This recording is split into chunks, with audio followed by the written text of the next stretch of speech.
We can easily fix the dollar illiquidity in Nigeria and ensure price and FX stability in the system if those in authority, from the federal government to the state government and to Central Bank of Nigeria, National Assembly, were very sincere, were very committed to rebuilding this land and making it a prosperous place for everybody. What do? We are where we are today because of the massive corruption, the massive looting that have taken place over the last 8 years and still unabated. Is no gainsaying. Is an open and known fact that Nigeria is not where we are today. The naira did not lose value from 199 naira to $1 in 2015 when Jonathan handed over to Buhari, to the current level of 1,850 naira to dollar because of the import volume, legitimate import volumes that took place in Nigeria. That is not the truth. Basically, what destroyed the value of the naira over the last 9 years is 60%, 70% hinged on monumental corruption from Aso Rock to the National Assembly to the 36 states and the local government areas, backed by their cronies and fronts and helpers in the private sector, especially the banking industry. Between May 29, 2015 to the current state we are today, the current date, which is February, the date when Tinubu took over from Jonathan and Buhari, total dollar inflow that came into Nigeria was about $635 billion. Former inflow, $635 billion. Inflows from foreign diaspora remittances, inherited foreign reserve, debt borrowings, and the export of goods and services. Outflows by way of imports was about 451 billion, including school fees and medical tourism. The inflows of $635 billion excluded even the dollar cash that a lot of diasporans brought in. We know that traditionally, most diasporans in Nigeria, especially those in Asia and other parts of the world, are not as developed as America, that does not have the payment system that is so like the Americans mostly prefer to come in with cash, even those coming in from America.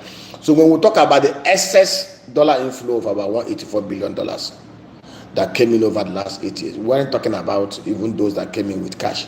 So under normal circumstances, naira should have been trading at about 199 or even less to $1.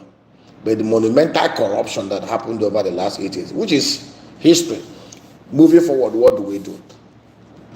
Even if the Central Bank of Nigeria today decide to borrow $30 billion and inflow it into this economy, as long as we don't put in place check valves within the banking system, within the monetary policy system, within the fiscal system, where the governors collect the enlarged FAC and JAC allocation and the politicians and their cronies are ready to pursue the scarce dollar, the 30 billion borrowing will be frittered away in less than 1 year.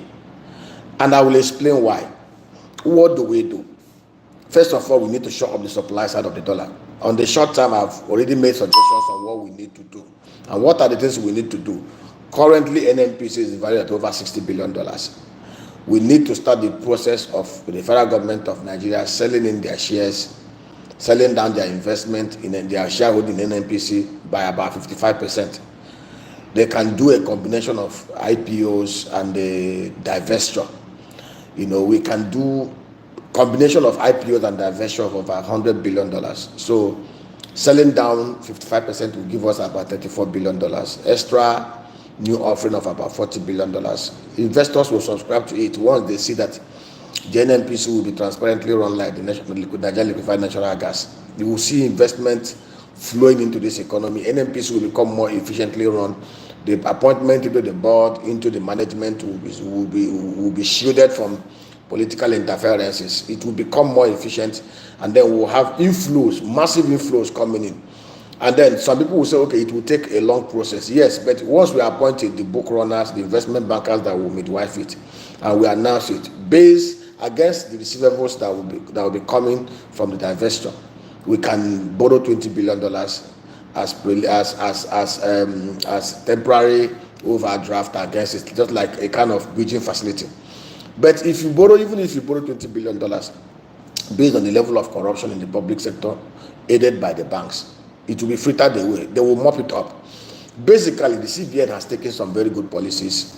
The elimination of the ban on IMTO's inflows, the elimination of the ban on the, on export proceeds being sold, on a restricted level, the opening up of the market, the increase in the MPR rate to attract FPIs. These are all good policies. But we have not done anything on the physical side, which 50-60% drives the demand. And of course, because of the loss of confidence of the investing public, even Nigerians, on the ability of those in power to do the right things, people are already afraid and trying to hedge their losses and their positions in dollar, because they know that if the physical side is not tackled, if the corruption is not tackled, this thing may hit 3,000, just like we predicted it will be 2,000, and it's already heading there. So what do we do on that physical side? I will put in suggestions. If they will do it, it's left for them. First of all, we need to totally get the National Assembly, if they will agree, because they are part of the problem, to pass a law banning use of dollar cash in Nigeria. I will explain. It doesn't mean that you cannot transact in dollar. You can transact in dollar in Nigeria, but it must be done electronically. Banning use of dollar cash.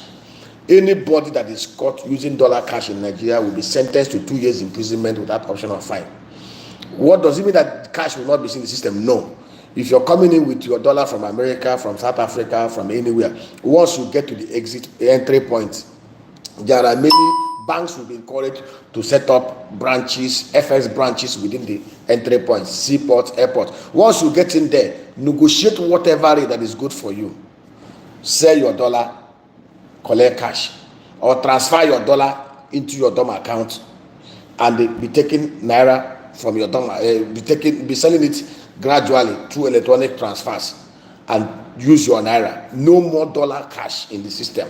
Ban dollar cash. Then the second one, there should never be any transfer of dollar outside Nigeria without the use of Form M and Form A's.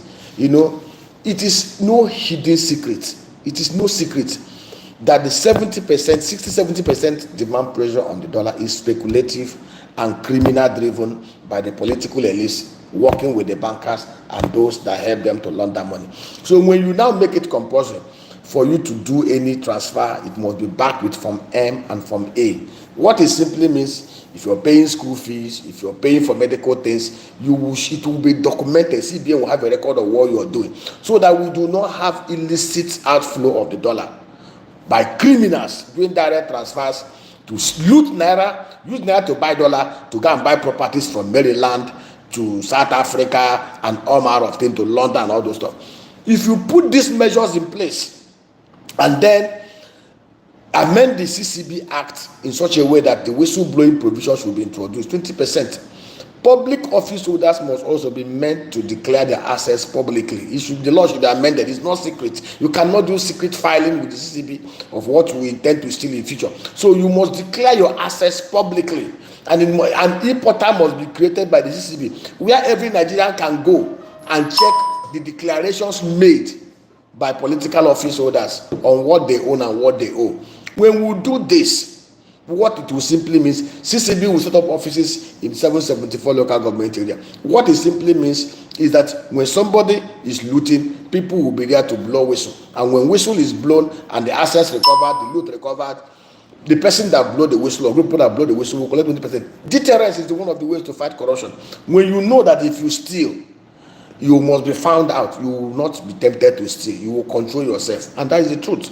So beyond that, which is very important, you must also amend the relevant laws. For you to register any property in Nigeria, even register your cars, you must include your name, your BVN, and your TIN, your tax identification number.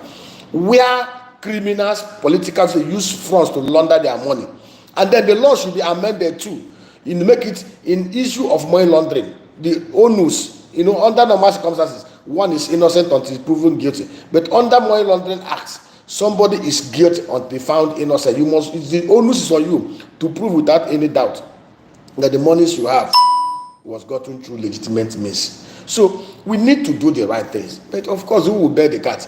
See, if we don't fix the physical side, Even if the Central Bank of Nigeria brings in $30 billion today, the political class and their fronts in the banking industry and some of their fronts in the private sector will find ways of looting the money. Let us do the right thing. This country is fixable. Fix the insecurity too. Very, very important. I have only enunciated on the monetary side. Do some of these things. Put Nigerians back to work. And I will tell you of a truth. This country will be prosperous for everybody. Thank you and God bless.